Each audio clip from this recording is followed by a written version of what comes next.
அனைவருக்கும் வணக்கம். பிஜிடிஆர்பி 2025க்கான எஜுகேஷன் சைக்காலஜியில் previous year question paper with detail answer நம்ம பார்த்துட்டு வரோம். நம்முடைய எஜுகேஷன் சென்டர் மூலயமா வரும் பிஜிடிஆர்பி 2025க்கு எஜுகேஷன் சைக்காலஜி மற்றும் தமிழ் எலிஜிபிள் டெஸ்ட்டுக்கான டெஸ்ட் பேட்ச் நடத்துகிறோம். விருப்பமுள்ளவர்கள் சேர்ந்து பயன்பெறுவோம். எஜுகேஷன் சைக்காலஜியை பொறுத்த அளவுக்கு முந்தைய தேர்வுகளில் கேட்கப்பட்ட அனைத்து வினாக்களில் இருந்தும் ஆன்சர் வித் அதனுடைய டீட்டெயில் ஆன்சர் பார்த்தோம் அப்படின்னாக்கா கண்டிப்பாக வரும் பிஜிடிஆர்பியில் எஜுகேஷன் சைக்காலஜியில் 20+ மார்க் வாங்குவது மிகவும் உறுதி.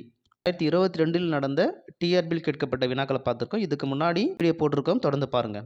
114வது கொஷினு, மொழி என்பது உளவியல் கருவியாகவும் சமூக கலாச்சார வாழ்வியலின் ஒரு அங்கமாகவும் உள்ளது என கூறியவர் ஆப்ஷன்ஸ் ப்ரூனர், தர்ஸ்டன், பாவ்லோவ், வைகாட்ஸ்கி.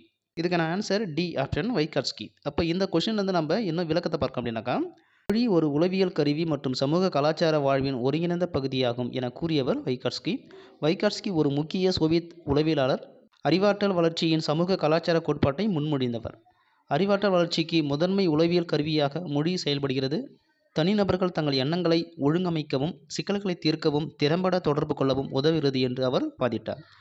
அப்போ இந்த பாயிண்ட்ஸ் எல்லாம் இந்த கொஷினோட தொடர்புடையது. இப்போ இதுலேருந்து கொஷின்ஸ் கேட்கலாம். எப்படின்னாக்கா, இப்போ 2வது பாயிண்ட் பார்த்தீங்கன்னாக்கா, அறிவாற்றல் வளர்ச்சியின் சமூக கலாச்சார கோட்பாட்டை முன்மொழிந்தவர் யார் அப்படின்னு கேட்கலாம், வைகாட்ஸ்கி. அடுத்தது, வைகாட்ஸ்கி கூற்றுப்படி மொழி ஒரு இரட்டை செயல்பாட்டை கொண்டுள்ளது. இது தகவல் தொடர்பு வழிமுறையாகவும் உள் சிந்தனைக்கான கருவியாகவும் இருக்கிறது. அடுத்த பாயிண்ட்டு, அவர் உள் பேச்சு என்ற கருத்தை அறிமுகப்படுத்தினார்.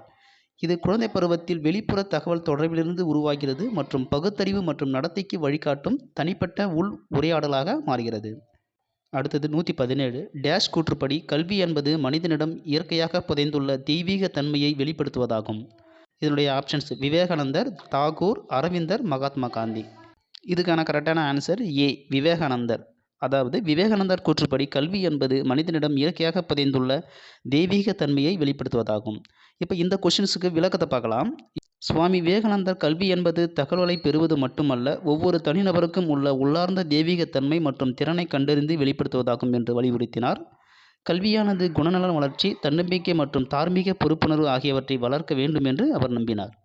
விவேகானந்தரை பொறுத்தவரை உண்மையான கல்வி என்பது உடல், மனம் மற்றும் ஆன்மாவின் இணக்கமான வளர்ச்சியை உள்ளடக்கியது. ஆன்மீக வளர்ச்சி அடையும் போது தனிநபர்கள் சமூகத்திற்கு அர்த்தமுள்ள பங்களிப்பை வழங்க உதவுகிறது. இதெல்லாம் விவேகானந்தனுடைய கூற்றுக்கள். மேலும் உலக வெற்றி மற்றும் உள்நிறைவு இரண்டையும் உறுதி செய்யும் ஆன்மீக ஞானத்துடன் பொருளறிவை இணைக்கும் கல்வி முறைக்கு அவர் பிரபலமாக வாதிட்டார். 118, மேம்பாட்டின் மூலம் கொண்டு வரும் மாற்றமானது அதன் உண்மையான மதிப்பீடு மற்றும் அளவீட்டினை கொண்ட டேஷ் ஆகும். ஆப்ஷன்ஸை பார்க்குறோம். இனிமையானது, சிக்கலானது, தொடர் நிகழ்வு, சுருள் அமைப்பானது. இதுக்கான கரெக்டான ஆன்சர் பி ஆப்ஷன் சிக்கலானது. அதாவது மேம்பாட்டின் மூலம் கொண்டு வரும் மாற்றமானது அதன் உண்மையான மதிப்பீடு மற்றும் அளவீட்டினை கொண்ட சிக்கலானது ஆகும். வளர்ச்சியால் ஏற்படும் மாற்றம் அதன் உண்மையான மதிப்பீடு மற்றும் அளவீட்டை கொண்டு அளவிடக்கூடியது. உடல், அறிவாற்றல், உணர்ச்சி அல்லது சமூக பொருளாதார வளர்ச்சி போன்ற காலப்போக்கில் தனிநபர்கள், நிறுவனங்கள் அல்லது சமூகங்களின் முறையான மற்றும் சிக்கலானது மாற்றங்களை குறிக்கிறது. அடுத்த கொஸ்டின் 119, கற்றலை மேலும் உறுதிப்படுத்த டேஷ் உதவுகிறது. இதுக்கான ஆப்ஷன்ஸ் கற்பனை, காரணமறிதல், இலக்கு நிர்ணயம், மனப்பாடம்.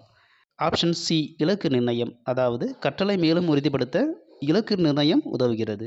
இப்போ இந்த கொஸ்டினுக்கான ரிலேட்டிவ் ஆன்சர்ஸ் பார்த்தோம் அப்படின்னாக்கா, ஃபர்ஸ்ட் பாயிண்ட்டு, வலுவூட்டல் மற்றும் இலக்கு நிர்ணயம் கற்றலை மேலும் ஒருங்கிணைக்க உதவுகிறது. அப்போ இதுக்கான ஆப்ஷன் இலக்கு நிர்ணயம் மட்டும் கிடையாது, வலுவூட்டலும் கற்றலை ஒருங்கிணைக்க உதவுகிறது. அடுத்த பாயிண்ட்டு, வலுவூட்டல் என்பது கல்வி, உறவியல் மற்றும் நடத்தை அறிவியலில் ஒரு அடிப்படை கருத்தாகும். அடுத்தது, கற்றல் சூழலில் அறிவு, திறன்கள் மற்றும் நடத்தைகளை ஒருங்கிணைப்பதில் வலுவூட்டல் முக்கிய பங்கு வகிக்கிறது.